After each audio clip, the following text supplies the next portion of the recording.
तयार असतो. पण वेळ असंच घालवू नका. बॉडीला वेळ द्या. त्याच्या पण मेंटेनन्ससाठी वेळ द्या आणि हा मेंटेनन्स बॉडीसाठी दिला, की 100% शतायुषी आपण होऊ शकतो. पण त्याच्यासाठी आपल्याला वेळ द्यावा लागेल. असा वेळ खूप लोकं द्यायला लागलेत. मस्तपैकी एवढे भारी एक्सपिरियन्स येतायत लोकांचे. कारण ही लोकं स्वतःवर काम करतात म्हणून हा रिझल्ट क्रिएट होतोय. जोरदार क्लॅप करू आपण आफरीनसाठी आणि आता आपण जाणार आहोत आजचा टॉपिक अर्चिता मॅडमांच्याकडं. तुम्ही सर ऑल म्यूट टाका. कारण का की कुठनं तरी परत आवाज आहे आणि रिपीट यायला लागलाय. तर आपण सगळेजण जाऊ अर्चिता मॅडमांच्याकडं. आज काहीतरी नवीन एक आपलं लाईफ लेसन आहे. कारण याच्यामध्ये आपल्याला खूप छान आज काहीतरी एक परत लाईफ लेसन भेटणार आहे. अर्चिता मॅडम या योग शिक्षिका आहेत, शिक्षिका आहेत. भारी वक्ती आहे ती आणि मस्त आज पण आपल्याला मूर्तिलान, कीर्तिमान सारखं एक व्यक्तिमत्व आहे शतायुषी मधलं आणि जाऊ आपण आता अर्चिता मॅडमांच्याकडे. पण जोरदार क्लॅपिंग करणार आहोत आपण Archita git. Sumit sir all mute टाका. येस ताई.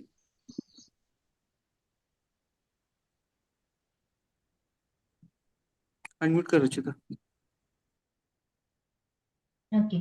झालंच नाही म्यूट.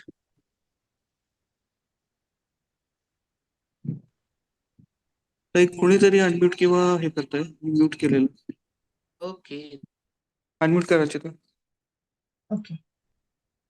गुड मॉर्निंग सगळ्यांना. शुभ्राताईंचा आपण छान एक्सपिरियन्स ऐकला, आफरीनचा पण ऐकला. दोन्ही एक्सपिरियन्स ऐकल्यानंतर एक गोष्ट लक्षात येते की शुभ्राताईंचा जो एक्सपिरियन्स आहे तो 50 नंतरचा आहे आणि आफरीनचा आहे तो 30च्या आतला आहे. म्हणजे दोघेही स्वतःवरती काम करत आहेत आणि दोघींना पण वाटतं की आपली हेल्थ चांगली राहावी, आपलं आयुष्य चांगलं जगावं, हे दोघींनाही वाटतं आणि त्या अनुषंगाने दोघी सुद्धा प्रयत्न करत असतात. आणि खरंच प्रयत्न करणं खरंच गरजेचं आहे का? तर नक्की गरजेचं आहे. कारण प्रयत्न केल्याशिवाय कुठलीच गोष्ट आपल्याला मिळत नाहीये आणि आपल्यामध्ये कधीही चेंज होत नाहीये. त्यामुळे थोडा थोडा का होईना आपण आपल्यावरती प्रयत्न करणं, आपण आपल्याला बदलत राहणं, चेंज करत राहणं हे खूप गरजेचं असतं. कारण काळ बदलतो, दिवस बदलतो, नवीन दिवस जेव्हा उगवतो तो नवीन पद्धतीनं असतो. आणि त्या पद्धतीनं स्वतःला मोल्ड करणं, त्या पद्धतीनं वागणं हे तितकंच महत्वाचं असतं. आणि म्हणूनच की बघा की आपण चालत असतो. चालत असताना सुद्धा पायाची पोझिशन जी असते ती बदलत असते. म्हणजे एक पाय पुढे टाकतो, त्याला पाठीमागचा जो पाय असतो तो अर्धा उचललेला पाय असतो. आणि पाठीमागचा अर्धा उचललेला पाय जेव्हा उचलून पुढे टाकतो, तेव्हा आहे त्या पायाच्या पुढे जात असतो. मग तसंच आपल्याही आयुष्यात असतं. आपल्याही आयुष्यात आता एक पाय आपण पुढे ठेवलेला आहे, ते म्हणजे आपलं वर्तमान काळ आहे. आणि पाठीमागचा भूतकाळ पासून जेव्हा पाठीमागचा पाय पुढे येतो, तो आपला भविष्यकाळ येत असतो. मग जर भविष्यात आपला पाय व्यवस्थित जागी टाकायचा असेल, चांगल्या ठिकाणी ठेवायचा असेल, तर पहिल्यांदा वर्तमान काळात पहिला पाय जो आपण पुढे टाकलेला आहे, तो व्यवस्थित असणं खूप गरजेचं आहे. आणि मग पाठीमागचा पाय पुढे ठेवत असताना आपला तोल चालत जात नाही, आपला पाय खड्ड्यात जात नाही. म्हणून वर्तमान काळामध्ये आपण जी कृती करतो ती कृती खूप महत्वाची आहे. आज आपल्याला बऱ्याचशा गोष्टी नॉलेज आहे, पण बऱ्याचशा गोष्टी फक्त नॉलेज असून चालत नाही. तर तुम्ही त्याचा वापर प्रॅक्टिकली किती करता हे पण तितकंच महत्वाचं आहे. आणि म्हणूनच प्रॅक्टिकली विचार करत असताना एक उदाहरण द्यावंसं वाटतं की एका आश्रमामध्ये एका गुरुच्या जवळ छोटंसं पोपटाचं पिल्लू आणतात. त्या पोपटाच्या पिल्लाला त्या आश्रमाच्या बाहेर अंगणात एका पिंजऱ्यामध्ये ठेवलेलं असतं. आणि गुरु रोज त्याला काही ना काहीतरी शिकवत असतात. पण रोज नवीन नवीन शिकवताना एक गोष्ट मात्र परमनंटली त्याला रोज सांगत असतात. ती कुठली गोष्ट सांगत असतात? ती सांगत असताना गुरु त्याला म्हणतात की शिकारी येईल, दाणे पसरेल, त्या 4 दाण्यासाठी, त्या 4 दाण्याच्या मोहासाठी तू अडकू नकोस. ते दाणे खायला जाऊ नकोस, नाहीतर तू जाळ्यात अडकशील. हे वाक्य त्याला रोज रिपीट करून सांगत असतात. आणि काही दिवसानंतर जेव्हा पोपटाचं पिल्लू मोठं व्हायला लागतं, मोठं झाल्यानंतर ते सेम वाक्य रिपीट करतं. शिकारी येईल, दाणे पसरेल, त्या दाण्यासाठी तू भुलू नको आणि जाळ्यामध्ये अडकू नको. हे वाक्य हळूहळू ते पोपट रिपीट करायला लागतं. मग त्या गुरुंना खूप आनंद होतो की चला मी जी गोष्ट शिकवली पोपटाला ती कळलेली आहे आणि त्या पद्धतीनं तो वागणार आहे असं त्या गुरुंना वाटायला लागतं. आणि काही दिवसानंतर अनावधानाने गुरूंचं लक्षात नसतं की त्या पिंजऱ्याला कडी जी असते ती लावायची विसरून जातात. त्याला पाणी देतात, खायला देतात, पण कडी लावत नाहीत. संध्याकाळ होते, गुरु जातात आतमध्ये झोपायला आणि झोपायला गेल्यानंतर संध्याकाळी ते जे पोपट असतं ते हळूच वाऱ्यामुळे त्या पिंजऱ्याचा जो दरवाजा असतो तो नकळत उघडला जातो. मग पोपटाला लक्षात येतं की पिंजऱ्याचा दरवाजा उघडलेला आहे आणि ते थोडंसं पुश करतं आणि ते पोपट बाहेर उडून जाते. बाहेर उडून गेल्यानंतर दुसऱ्या दिवशी गुरु परत उठतात. उठल्यानंतर येतात आणि बघतात तर पिंजरा हा रिकामा असतो. मग गुरूंना वाटतं की आपला काल आपण बंद केलेला नाही आणि पोपट पळून गेलेला आहे, उडून गेलेला आहे. पण त्या गुरूंना वाटतं, की माझं पोपटाचं जे पिल्लू आहे, जे लहानपणापासून मी सांभाळलेलं आहे, ते कुठं अडचणीत तरी अडकलेलं नसेल ना? ह्या टेन्शन त्यांना यायला लागतं. ते इकडे-तिकडे शोधतात, पण मिळत नाही. मग शेवटी एक मटका घेतात आणि ओढ्यावरती, नदीवरती पाणी भरायला जातात. पाणी भरायला गेल्यानंतर त्यांना एक जोरजोरात आवाज यायला लागतो आणि तो आवाज असा असतो, की शिकारी येईल, दाणे पसरेल, चार दाण्यासाठी तू अडकू नको आणि जाळ्यामध्ये फसू नको. हे वाक्य ते मोठमोठ्याने म्हणत असतं पोपट.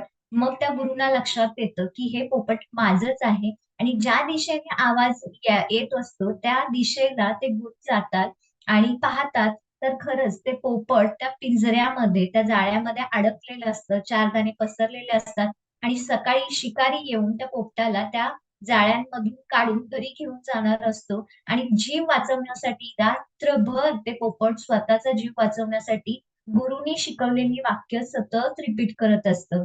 मग त्यावेळेला गुरूच्या लक्षात येतं, की मी याला ते वाक्य शिकवलं, की शिकारी येईल, दाणे पसरेल, मोहामध्ये अडकू नको आणि जाळ्यामध्ये फसू नको. हे वाक्य मी सतत पोपटाला सांगितलं, पण त्या पोपटाने फक्त ते वाक्य तोंडाने म्हटलं, डोक्यात लक्षात ठेवलं, पण प्रॅक्टिकली त्याचा उपयोग त्याला करता आला नाही. नॉलेज होतं, ज्ञान होतं, पण प्रॅक्टिकली वापरलाच नाहीये. त्यामुळे त्या ज्ञानाला काही सुद्धा अर्थ नाहीये, असं गुरूंच्या लक्षात येतं. पुढे जातात आणि त्याला त्या जाळ्यात सोडवतात आणि ते पोपटाला म्हणतात, की हे रात्रभर बडबडण्यापेक्षा त्या वाक्याचा अर्थ तू लक्षात घेतला असतास, तुला कळलं असतं, की ते दाणे मला फसवण्यासाठीच घातलेले आहेत आणि मी त्या जाळ्यात त्या दाण्यासाठी मोहामध्ये न अडकता बाहेर पडलं पाहिजे. असा जर तू विचार केला असतास, तर ही परिस्थिती तुझ्यावरती आलीच नसती. हे तर झालं पोपटाचं उदाहरण. पण मला सांगा, रोज आयुष्यामध्ये आपण कितीतरी जाळ्यांमध्ये अडकत असतो, कितीतरी जाळ्यांमध्ये फसत असतो. छोटासा मोह असतो आणि त्या मोहापायी असे कितीतरी जाळे असतात, त्याच्यात अडकतो आणि त्याच्यामध्ये अडकल्यानंतर पोपट तर फक्त जाळ्यात अडकलेलं असतं. पण आपण मात्र अडकताना अनेक गोष्टींमध्ये अडकत असतो. क्लेश, राग, द्वेष, मत्सर, मोह या सगळ्या गोष्टींच्या जाळ्यांमध्ये आपण अडकतो आणि त्या जाळ्यांमधून बाहेर पडता आपल्याला येत नाही. आपल्याला सगळं माहित आहे की कशा पद्धतीने अडकलं जातं आणि काय केलं पाहिजे, काय नाही केलं पाहिजे. सगळं माहित असतं, पण प्रॅक्टिकली आपण त्याचा वापर करत नाही. जोपर्यंत आपण त्या गोष्टीचा प्रॅक्टिकली आपल्या आयुष्यामध्ये वापर करत नाही, तोपर्यंत कुठलाही बदल शक्य नाही. म्हणूनच म्हटलं जातं, की वर्तमान काळामध्ये तुम्ही ज्या गोष्टी जशा पद्धतीनं करता, तसंच पुढचं भविष्य आपल्या वाट्याला येत असतं. मला सांगा, की वर्तमान काळच तुम्हाला खऱ्या अर्थाने आनंद, सुख, समाधान, आपुलकी, प्रेम देणारा आहे. का बरं देणारा आहे? कारण तुम्ही विचार केलात तर पाठीमागचा भविष्य आहे. हा पाठीमागचा भविष्य जे आहे ते दुःखदायक पाठीमागचा जो भूतकाळ आहे तो दुःखदायक आहे. म्हणजे जेव्हा आपण भूतकाळातल्या आठवणी काढतो त्यावेळेला नकळतपणे कुठंतरी दुःख केलेला असतो कारण त्याच्यामध्ये बऱ्याचशा कटू आठवणी असतात. भविष्य काळाचा जेव्हा आपण विचार करतो तेव्हा थोडीशी चिंता, थोडीशी काळजी आपल्याला वाटायला लागते. पण वर्तमान काळामध्ये रोज तुम्ही ज्या पद्धतीनं जीवन जगत असता, ज्या पद्धतीनं आयुष्य जगत असता, ते खऱ्या अर्थानं आपलं आयुष्य असतं. आणि म्हणूनच या वर्तमान काळामध्ये आपण बिझी नक्की असलं पाहिजे. पण इतकं पण बिझी राहू नका, की स्वतःच्या आनंदासाठी, स्वतःच्या समाधानासाठी, स्वतःच्या सुखासाठी किंवा स्वतःसाठी काही करता येणार नाही. इतकं सुद्धा आपल्याला बिझी राहता येऊ नये, कारण हेच बिझी राहणं भविष्यात आपल्याला घातक ठरू शकतं. मला सांगा कितीतरी मोठ्या व्यक्ती होऊन गेलेल्या आहेत, ज्या यशाच्या शिखरावरती असताना तिथं त्यांनी पॉज घेतलेला आहे. उदाहरणच द्यायचं झालं तर विराट कोहली हा चांगला फ्लेम मध्ये असताना, चांगल्या यशाच्या शिखरावरती वाटचाल करत असताना त्यांनी फक्त मेंटल स्ट्रेस रिलीज करण्यासाठी, मेंटली स्टेबल होण्यासाठी त्यांनी ब्रेक घेतला आणि मस्त आपल्या फॅमिली बरोबर आयुष्य जगतात. दीपिका पदुकोण पण एकापेक्षा एक पिक्चर हिट देत असताना तिने पॉज घेतला. का पॉज घेतला?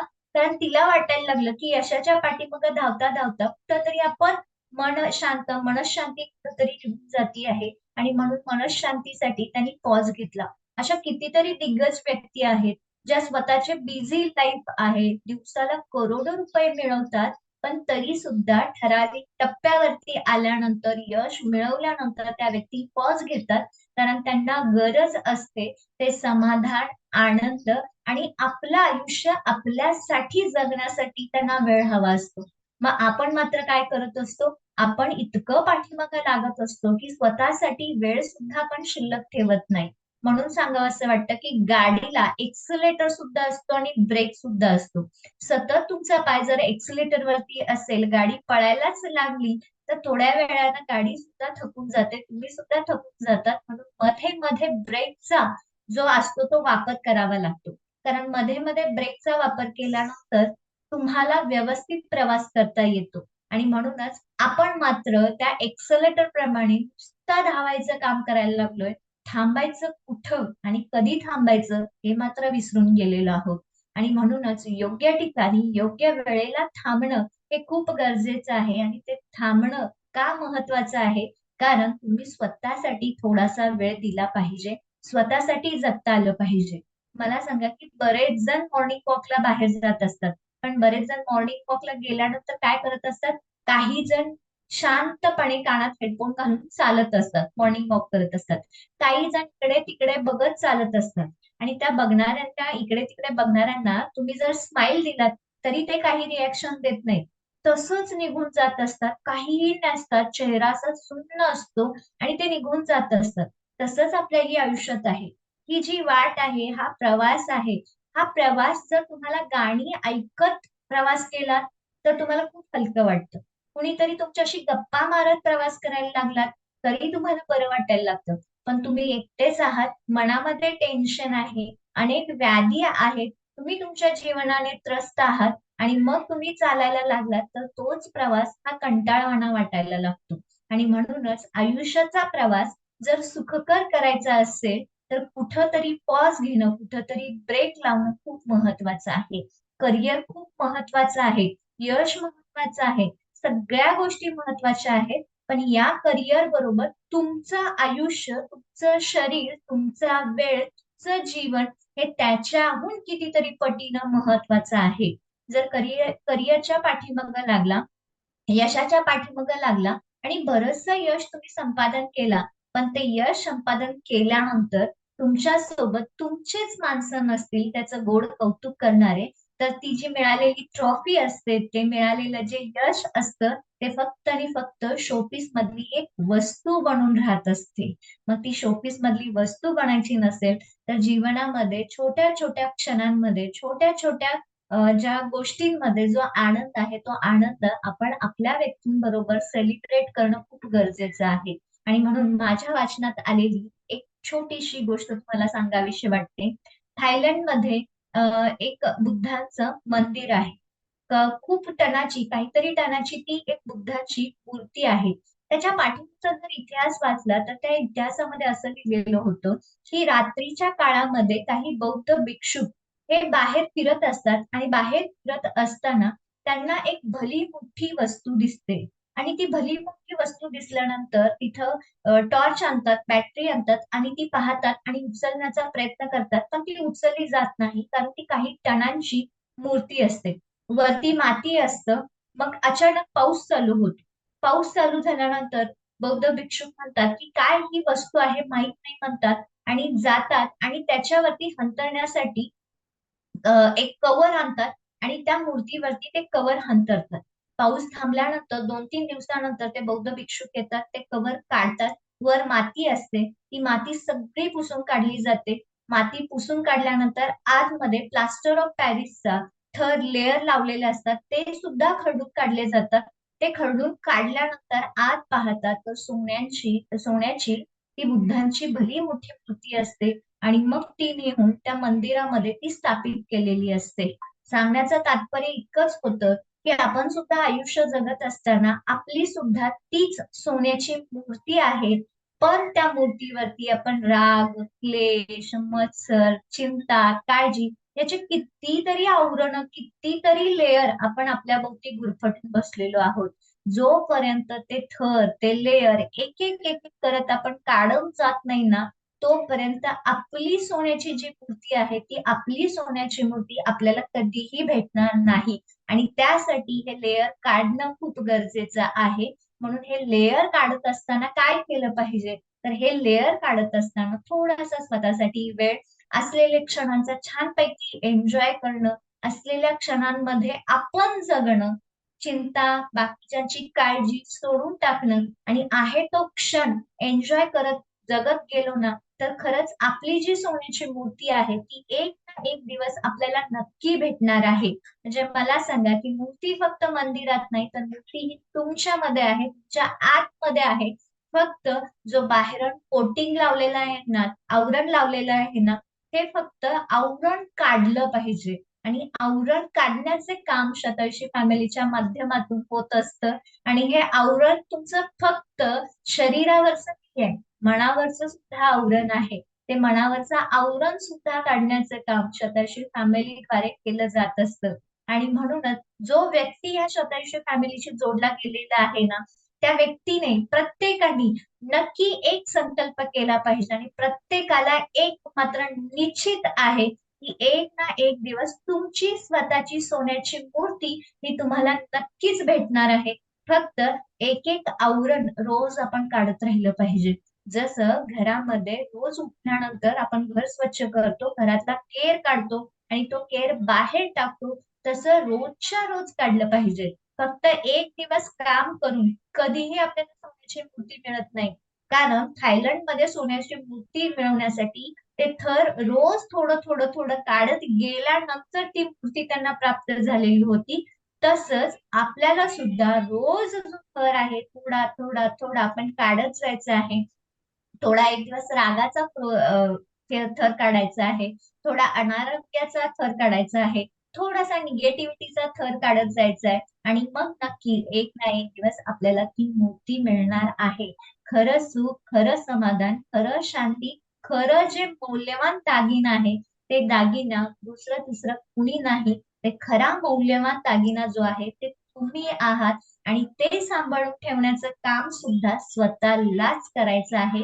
म्हणून स्वतःला करत असताना रोज नवीन नवीन गोष्टी शिकणं, ऐकणं, पण फक्त त्या पोपटासारखं ऐकून काहीही उपयोग होत नाही. तर त्या पोपटासारखं ऐकून त्याचा विचार करून ज्या वेळेला तुम्ही प्रॅक्टिकली त्याचा वापर कराल ना, त्यावेळेला खऱ्या अर्थानं आपलं आयुष्य हे बदलून जाणार आहे. आणि ह्या आयुष्याची गाडी ह्या रस्त्यावरती, जीवनाच्या रस्त्यावरती सुसाट धावत जाणार आहे आणि ती 100ही गाठल्याशिवाय थांबणार नाही. पण ते सगळं करत जायचं आहे.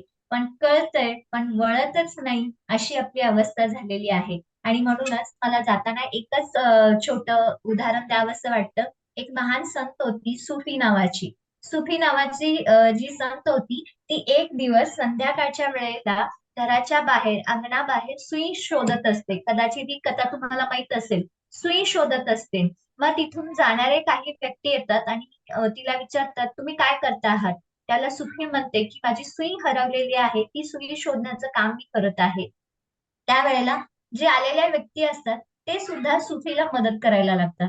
तिन्ही सांजेची वेळ असते, थोडासा अंधार पडलेला असतो आणि सुई शोधायला लागतात. पण बऱ्याच ठिकाणी शोधल्यानंतर सुद्धा सुई मिळत नाही. त्यावेळेला सुफीला विचारतात, एक्झॅक्टली खरंच सुई कुठं पडलेली आहे? आपण इतका वेळ शोधतो आहे, इतक्या व्यक्ती शोधतो आहे, पण आपल्याला ती सापडत नाहीये. तर सुफी म्हणते की माझी सुई घराच्या आत पडलेली आहे.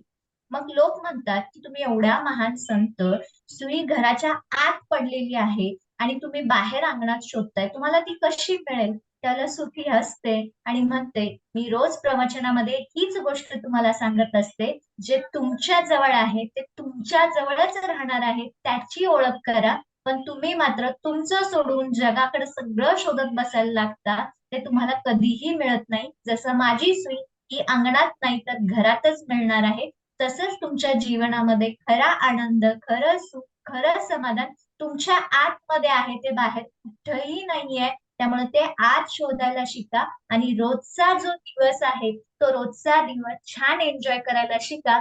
मग तुम्हाला खरंच आयुष्याचा परमार्थ जे आहे, आयुष्य जे काय आहे ते चांगलं होईल आणि मग तुमच्या हाती चांगलं कर्म हे तुम्हाला मिळायला लागेल असं सांगितलं जातं. आणि म्हणूनच मंगेश पाडगावकरांची एक कविता मला खूप आवडते आणि ती कविता सांगते आणि इथंच थांबते.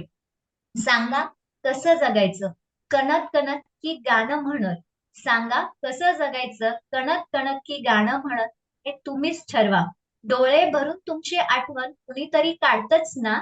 डोळे भरून कुणीतरी आठवण तुमची काढतेच ना. ऊन ऊन दोन घास तुमच्यासाठी वाढतच ना. ऊन ऊन दोन घास तुमच्यासाठी वाढतच ना. शाप देत बसायचं की दुवा देत हसायचं हे तुम्हीच ठरवायचं. सांगा कसं जगायचं कणत कणत की गाणं म्हणत. काळ्या कुट्ट काळोखात जेव्हा की काही दिवस नसतं, काळ्या कुट्ट काळोखात जेव्हा काही दिसत नसतं, तुमच्यासाठी कुणीतरी दिवा घेऊन उभं असतंच ना. तुमच्यासाठी दिवा घेऊन कुणीतरी उभं असतंच ना. काळोखात पुढायचं की प्रकाशात उडायचं हे तुम्हीच ठरवायचं असतं. सांगा कसं जगायचं कणत कणत की गाणं म्हणत. पायात काटे रुतून बसतात हे अगदी खरं असतं आणि फुलं फुलत असतात हे पण तितकंच खरं असतं. काट्यांसारखं सलायचं की फुलांसारखं फुलायचं हे तुम्हीच ठरवायचं. सांगा कसं जगायचं कणत कणत की गाणं म्हणत. पेला अर्धा सरला आहे असं सुद्धा म्हणता येतं. पेला अर्धा सरला आहे असं सुद्धा म्हणता येतं. पेला अर्धा भरला आहे असं सुद्धा म्हणता येतं. सरला आहे म्हणायचं की भरला आहे म्हणायचं हे तुम्हीच ठरवायचं. सांगा कसं जगायचं कणत कणत की गाणं म्हणत हे तुम्हीच ठरवायचं. मला सांगा की आयुष्य खूप सुंदर आहे हे तुमच्याच ठरवायचं असतं आणि आयुष्य खूप रटाळ आहे, खूप त्रास आहे, आयुष्यात काहीच अर्थ नाही आहे असं म्हणायचं हे सुद्धा तुम्हीच ठरवायचं आहे. म्हणून गाणं जीवनाचं जे गाणं आहे ते कणत कणत रडत रडत नाही तर हसत हसत जगायचं आहे आणि हसत हसत इतरांना जगवायला शिकवायचं आहे. हेच शतायुषी फॅमिलीचं एम आहे, ध्येय आहे. आणि रोज आपण हसत राहण्यासाठी शतायुषी फॅमिलीची मॉर्निंग क्वेलची लिंक आहे ती जास्तीत जास्त लोकांना देणं, देता देता स्वतः सुद्धा ऐकणं, प्रॅक्टिकली त्याचा वापर करणं या सगळ्या करत गेलो तर खरंच आपलं सोनं आपल्याला एक ना एक दिवस नक्की मिळणार आहे. धन्यवाद ताई. चलो जोरदार क्लॅप करू आपण. सगळीच उदाहरणं आज किती समर्पक होती, सगळी आपल्यासाठी होती. कारण बदल आपल्यात करावा लागतो. आपण भगवंताचा अंश आहोत म्हणजे तुम्हाला तुमच्या मूळ स्वरूपात आणणं हे आपलं काम आहे. पण आपण रोज सकाळी उठल्यानंतर ना जन्माला आलेलं बाळाला काय असतं, काय टेन्शन असतं, चिंता असते, कसं निरागस असतं, किती छान जन्माला आलेलं म्हणजे मोठं होऊस तोपर्यंत. पण हे जे सारखे संस्कार होत राहतात, ह्या संस्कारांमुळं त्याच्या मूळ स्वरूपाला जी काजळी येते, ती आपल्याला पुसावीच लागणार आहे. त्यावेळेला तुम्ही तुमच्या मूळ स्वरूपात येणार आहे आणि आपल्याला सगळ्यांना आपण स्वतः खरंच सोनंच आहोत. त्याला इकडे-तिकडे न शोधता आपल्यातच बदल करून, आपल्यावरच संस्कार करून, मग आपल्याला आपल्या मूळ स्वरूपात येणं गरजेचं आहे. आणि आजची कविता तर एकदम भारी. ऑल्वेज आपण काय नाही त्या गोष्टी बघत असतो. माझ्याकडे काय नाहीये, मी काय आहे, मी अशी आहे, मला हे प्रॉब्लेम्स आहेत, मला ते प्रॉब्लेम्स आहेत, माझ्या घरात हा असा आहे, तो तसा आहे, माझी परिस्थितीच अशी आहे. मग आपण त्या सगळ्या गोष्टी स्वीकारत बसलो, तर मला काय पाहिजे कधी विचारणार? मला काय पाहिजे त्याचा मी ध्यास कधी घेणार? आणि मला काय पाहिजे त्याच्यासाठी मी क्वालिटी टाईम कधी काढणार? आणि हे ज्यावेळेस जोपर्यंत आपण करत नाही आणि माझ्याकडे काय आहे त्याच्याकडे जे रिकामं आहे सगळं झालंय त्याच्याकडेच बघत बसलो, तर मला काय पाहिजे आहे त्या गोष्टींसाठी तुमच्याकडे क्वालिटी वेळच नाहीये. आणि मग तो वेळ काढणं नॉलेज घेणं, आहे त्या गोष्टींकडे बघणं, मनाला ऑल्वेज पॉझिटिव्ह ठेवणं आणि ही दिवसभराच्या संस्कारातनं येणारी काजळी पुसून टाकणं, ह्या सगळ्या गोष्टी आपण करायला लागलोय. पण हे सगळं करत असताना स्वतः मस्तपैकी या गोष्टी करा, फील करा, खूप लोकांपर्यंत पोहोचवणार आहोत. आज वेट लॉस मॅरेथॉनची फ्लायर नाहीये. कारण वेट लॉस मॅरेथॉन संपली आपली. वेट लॉस मॅरेथॉन स्टार्ट होती आता 1 तारखेपासून. त्यामुळे 1 तारखेसाठी सगळ्यांची आपली आपली जय्यत तयारी चालू आहे. कारण हे जे वेट, हे आरोग्य जे आहे ना, हे जे भेटलंय आपल्याला, हे भेटलेलं आरोग्य आता हरवलं असेल तर त्याला परत डेव्हलप करावं लागेल. आता जर असेल तर त्याला परत टिकवावं लागेल. आणि मग या 2 गोष्टींसाठी ही मॅरेथॉन उपयोगी पडते. कारण मॅरेथॉनमध्ये तुम्ही हेल्दी असाल तर हेल्दी कसं राहायचं? तुम्ही वजन कमी करताय तर ते मेंटेन कसं ठेवायचं? तुम्हाला चॅलेंजेस आहेत, त्या चॅलेंजेसमधून बाहेर कसं यायचं? ह्या सगळ्याच्या टिप्स तुम्हाला तिथं भेटणार आहेत. नाहीतर आम लाईफमध्ये लोक भेटतात. हे वजन ना कमी होतं, पण परत आहे तिथंच येतं. कारण लाईफस्टाईलच चेंज करत नाही आपण. आपण त्याच पूर्वीच्याच लाईफस्टाईलवर जातो कारण अज्ञान, नॉलेजच नाही आपल्याला. आणि ते नॉलेज अपडेट करायचं काम ह्या वेट लॉस मॅरेथॉनच्या संध्याकाळच्या सेशनमध्ये तुम्हाला भेटणार आहे. स्पेशल सेशन आहेत तिथं सगळे.